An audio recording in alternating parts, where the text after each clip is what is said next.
Welcome to the Deep Dive.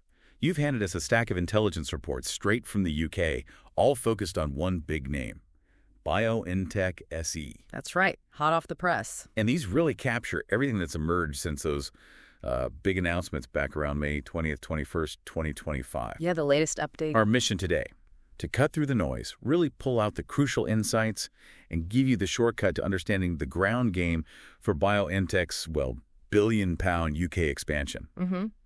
Think of this deep dive as getting the actionable brief on where this massive investment is actually taking shape. And, where key pieces of the puzzle are still missing. Exactly. We're tracking the physical side of the strategy, the planned buildings, the facilities, and the concrete steps being taken. Or maybe not yet taken in some cases. Right. The sources give us some incredibly specific details in certain areas, but they also shine a light on some persistent, pretty important information gaps. Okay, let's unpack this intel then and see what it really tells us. First up, let's zero in on the Cambridge R&D Center. This facility has been highlighted as a real cornerstone for BioNTech's strategy here in the UK. What's the latest on its status? Okay, so the intelligence confirms its location is indeed 1000 Discovery Drive. That's on the Cambridge Biomedical campus. Right, the Biomed campus, prime location. Absolutely. And the core structure, the base build of this 5-story building, was actually completed way back in the fourth quarter of 2023. Q4 23. Okay, so the shell's been up for a bit. Yeah. It was developed by Prologis, built by SDC builders.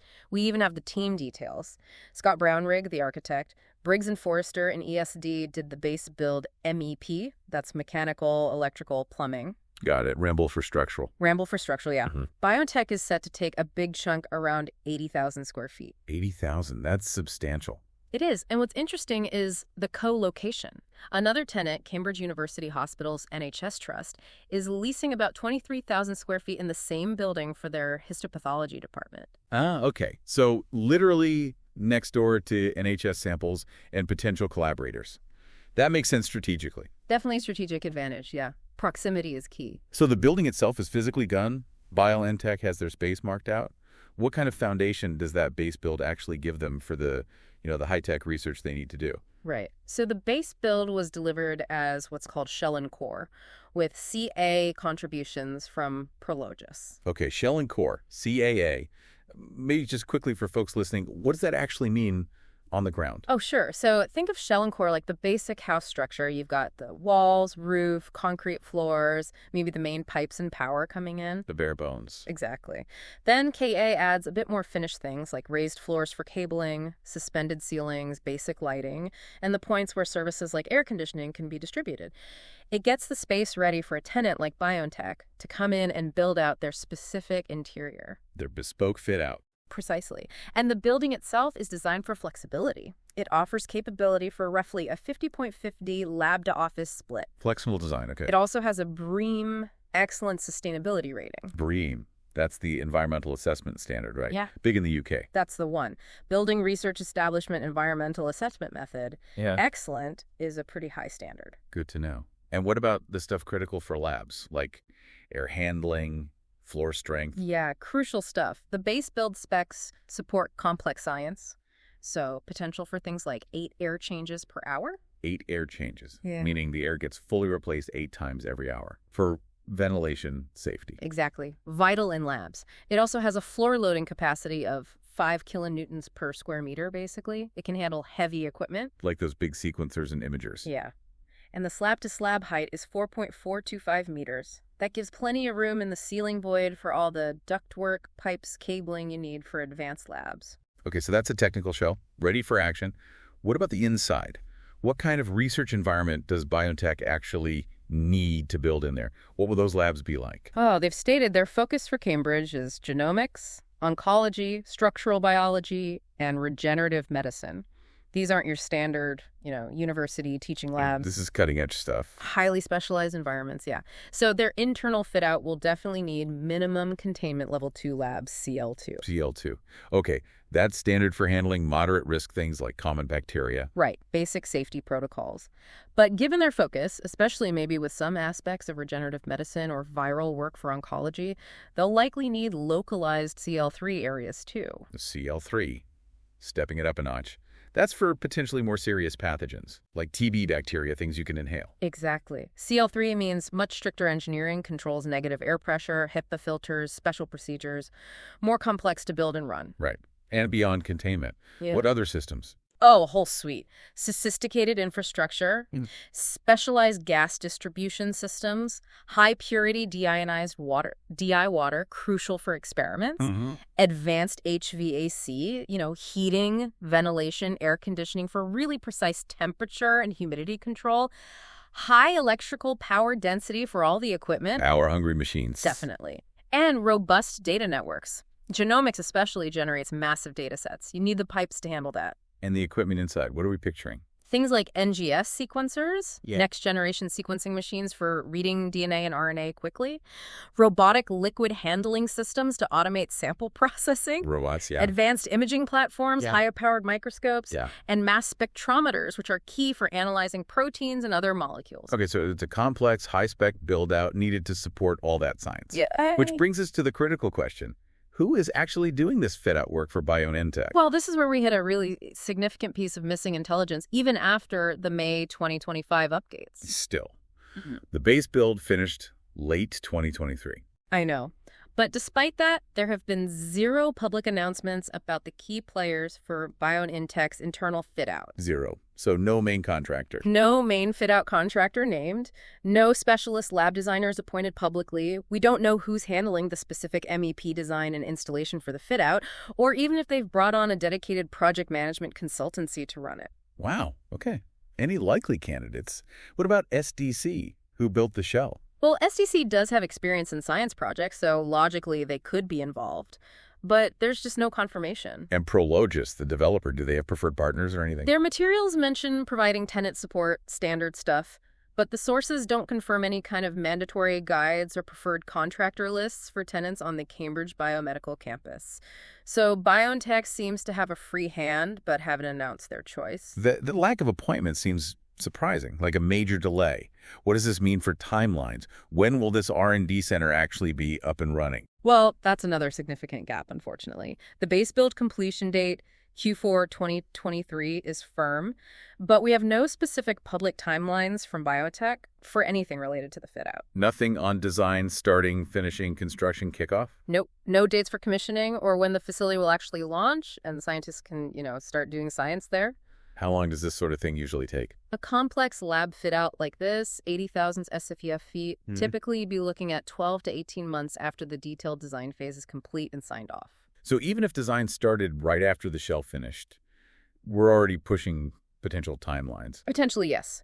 The earlier speculative timeline mentioned in a baseline report, suggesting launch sometime between H2 2026 and early 2027, that remains entirely unconfirmed.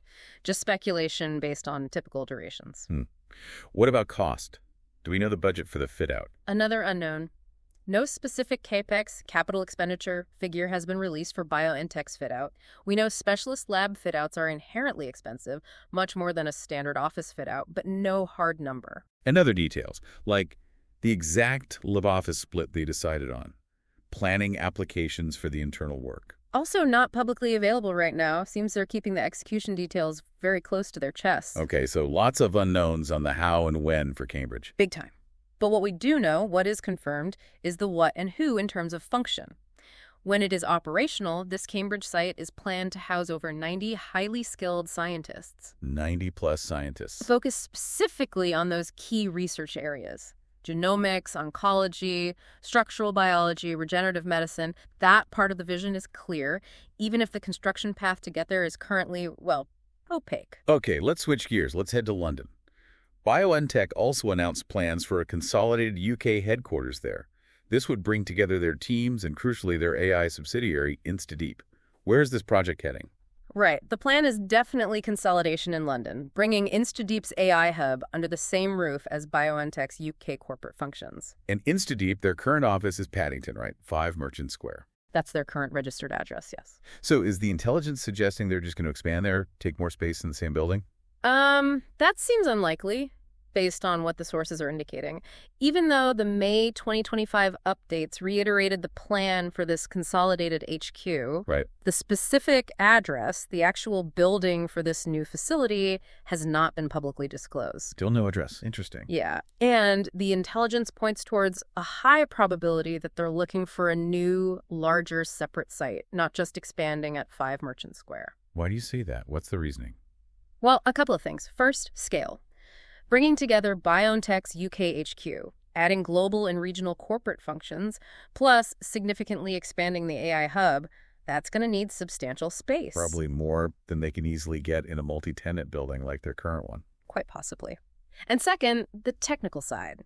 A scaled-up AI hub has really demanding infrastructure needs, particularly power and cooling. That strongly suggests they'll need a new build, or at least a building purpose refurbished to handle that kind of load. Right. You can't just plug a supercomputer into a standard office socket. Not quite. And property market searches, tracking large commercial leases or building acquisitions, haven't turned up anything confirmed for BioNTech or InstaDeep recently in London, so the location is still very much TBC. How big are we talking for this London facility then? Is there a target square footage floating around? That's another key information gap right now. No specific overall size, square footage, or even personnel capacity for the London hub has been publicly released. But we know the overall UK plan is over 400 new jobs across all sites. Exactly. So if a good chunk of those new roles, plus existing London teams, are destined for this HQ, well, you could speculate, maybe 50,000 square feet. Maybe over 100,000. But honestly, that's just guesswork based on potential headcounts. Pure speculation. Okay. What about the functions based there, besides the AI hub? It is confirmed it will be BioNTech's official UK headquarters, and it will house, quote, global and regional supporting functions. Global and regional. Sounds significant. More than just a UK office. That's the implication. So beyond AI and existing teams, you can infer it'll likely include senior UK management, probably finance, legal, HR, corporate communications, business development. The usual corporate suite. Pretty much. Plus clinical trial management. We've seen some director-level job postings supporting that. Regulatory affairs, medical affairs too, most likely. The global and regional tag suggests London's role is being strategically elevated within BioNTech. Okay. Let's dig into the AI side a bit more. InstaDeep, they're known for serious computing power, right? Their supercomputer. Yes, absolutely. InstaDeep focuses on using AI for drug discovery, and that requires massive computational power, high-performance computing, or HPC. HPC, right? They already operate significant supercomputer infrastructure.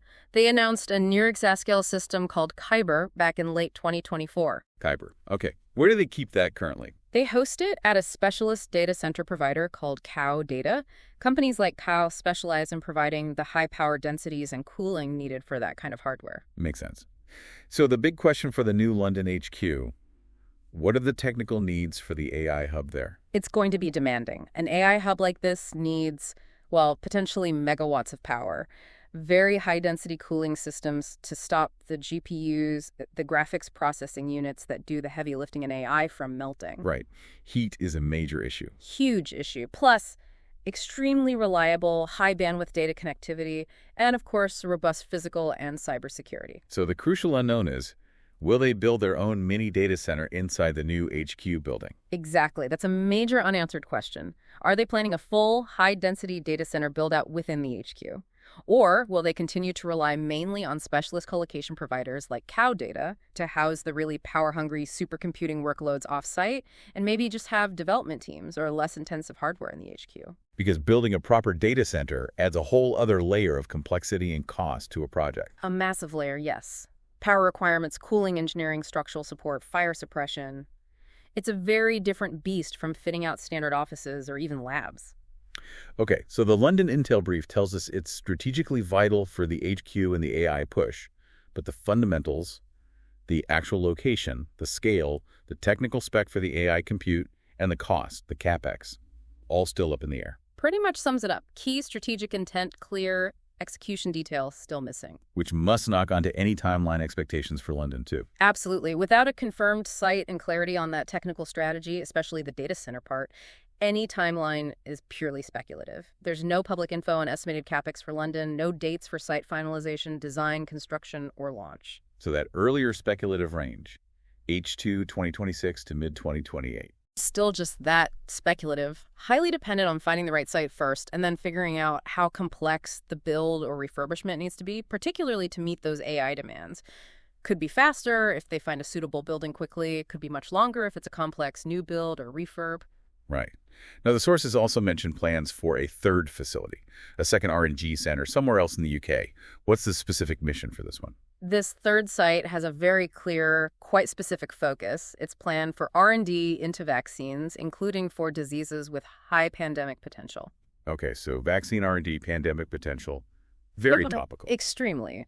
And that focus was explicitly stated in a parliamentary update back in March 2025, so it's clearly defined. And the location for this vaccine hub, announced yet? No. This is probably the biggest geographical unknown in the whole plan right now. Really? Even after that March update said to be announced shortly? Yep. The May 2025 updates just repeated that it's currently being planned. So the location means a major persistent information gap. Still waiting on that announcement. Any clues or likely contenders based on its function? Where would you put a vaccine R&D center like this? Well, you can infer potential factors they might be weighing up. Areas with existing strengths in infectious disease research would make sense. Like universities or research institutes? Possibly. Or places with existing vaccine manufacturing infrastructure. Even if the site is R&D focused, the ecosystem matters.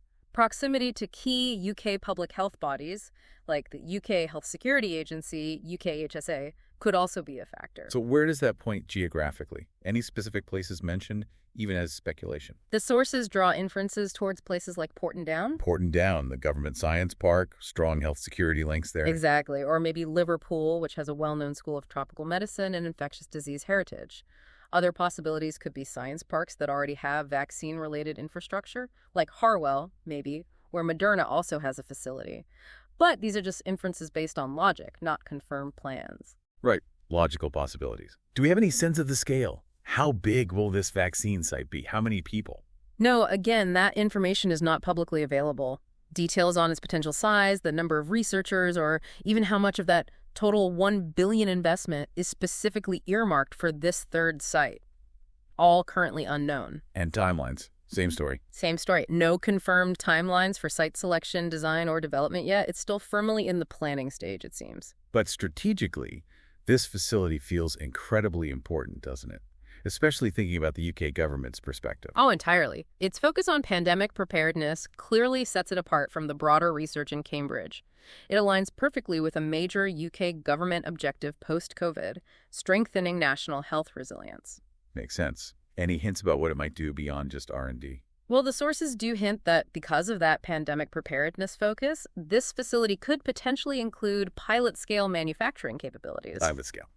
So not full commercial production, but enough to make batches for trials quickly? Exactly. Linking the R&D directly to the ability to rapidly produce initial batches of a new vaccine in a future health crisis, that would certainly fit the UK's resilience agenda. Okay, let's zoom out for a second. Look at the whole £1 billion investment picture, the government grant.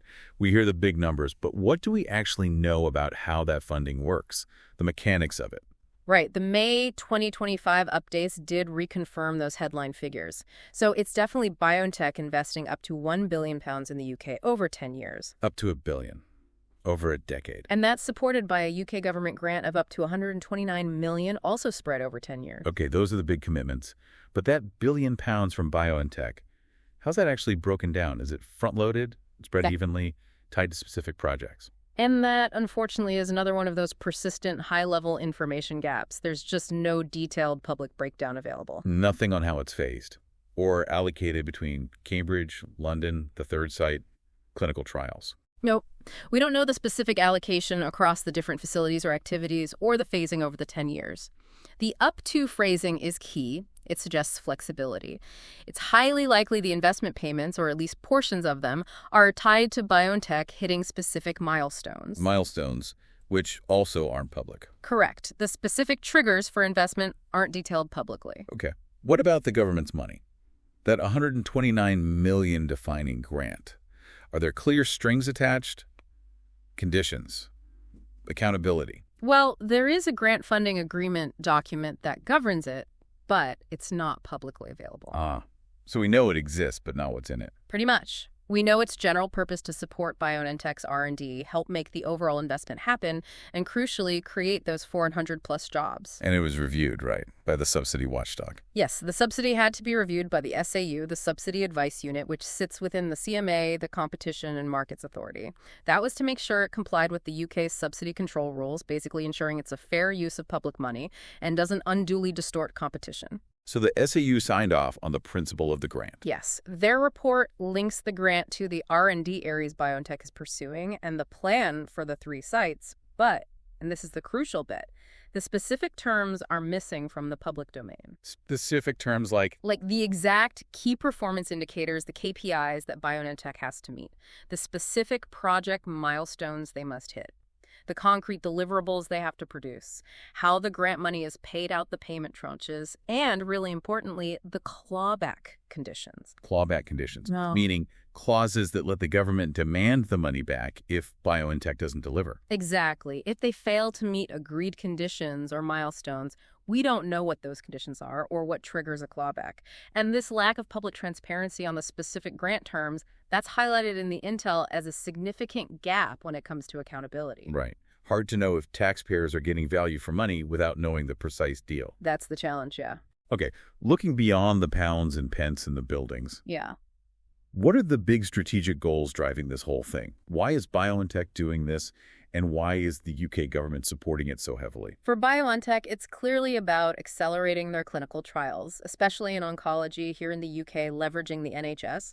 It's about expanding their global R&D footprint into a key life sciences hub. And it's definitely about leveraging those AI capabilities from InstaDeep in London for drug discovery, genomics, vaccine work. Tapping into UK strength. Exactly. And for the UK government, the objectives are pretty clear too. Boosting the UK's life sciences R&D ecosystem, strengthening national health resilience with that strong emphasis on pandemic preparedness we talked about, supporting economic growth, and of course, creating those high-value, highly skilled jobs. And there was that specific target around cancer patients, wasn't there? Yes, a really important one, building on a partnership announced back in 2023. The goal is to provide up to 10,000 UK patients with access to personalized cancer immunotherapies by 2030. 10,000 patients by 2030. That's ambitious. Any progress on that? Actually, yes. A significant positive update in the May 2025 intel was the confirmation that several hundred patients have already gained access to these types of trials through the collaboration. Several hundred already. Okay, that's tangible progress. How does that work in practice, finding the patients? It relies heavily on the NHS Cancer Vaccine Launchpad, the CVLP. That's a collaboration involving BioNTech, NHS England, and Genomics England. Cancer Vaccine Launchpad. What does that do? It's essentially a platform designed to identify suitable patients across the NHS for these cancer vaccine trials.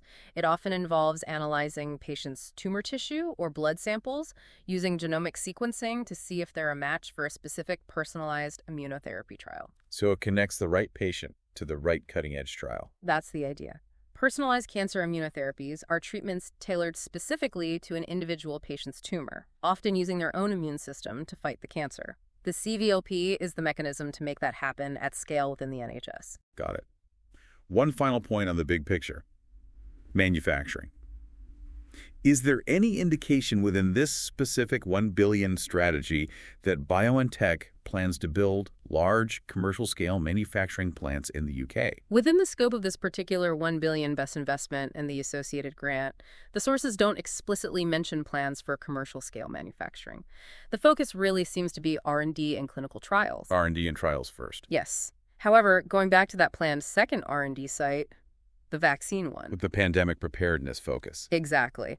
That specific focus, combined with the UK's desire for health resilience, strongly suggests the potential for pilot-scale manufacturing capabilities at that site. As we discussed, enough for rapid response trial batches. But not necessarily full factories churning out millions of doses. Not based on the specific 1 billion plan as described in the sources. BioNTech's longer-term strategy for commercial manufacturing in the UK, beyond this initial R&D heavy investment. Well, that remains an area for future clarification, still a question mark. Okay, let's try to pull all this intelligence together then. We've covered a lot of ground. What's the key synthesis from this latest deep dive into BioNTech's UK build-out?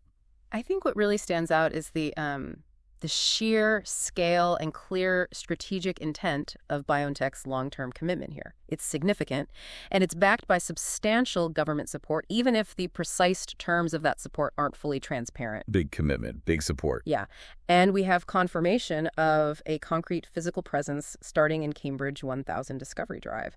The shell is built, it's clearly designed for complex lab work, the research vision is there. How glad. But the crucial intelligence gaps are all around the execution.